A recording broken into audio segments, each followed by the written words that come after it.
In this video, I would like to show you how you can use ProjectWise and Instant On to connect files into an iTwin. Head over to the iModel Manager and select the project you would like to add files to. Click on the three-dot menu and select Connections. And here you would see any other connections who have been built previously. So this is a blank model, so there's nothing been added before. So you create a connection and then you choose your data source again. And then, as previously discussed, we also have the share connection, which you can see in another YouTube video. And today we're going to have a look at the ProjectWise connection, which is also called Instant On. So you select your server URL, which you can get from your ProjectWise administrator. You pick your data source, where all your files are stored, and then again the work area. So once this will all be set, click on Next, and then you can browse through your files and folders, and the first file you always specify is your special root file, which helps the system to establish the real-world coordinate systems.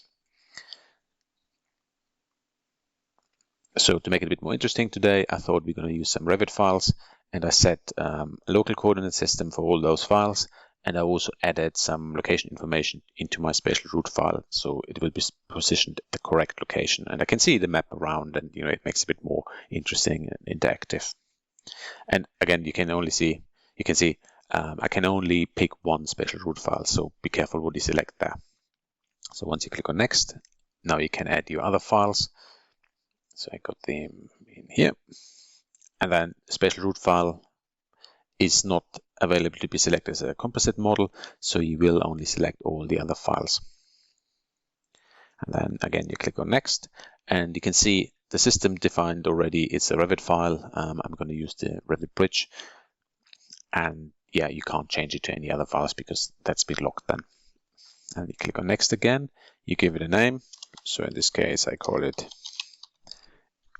Instant On, and then again you can define a schedule. You can trigger it only on demand. This is actually what I prefer usually, or you can schedule it, so you can say every 4 hours, daily or weekly. Once this has been done, click on Create.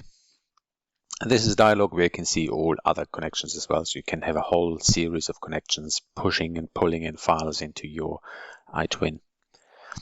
If you want to start those files, you simply click on the Synchronize button, but always have a look, if everything is okay in the dialog in here, so you can see your special root file, all the other master or composite models together, and in case there are any other synchronization process already, you would see the status of those.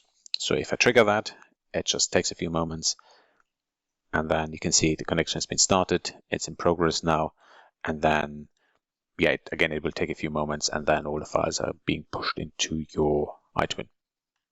That's really everything about this with Instant On.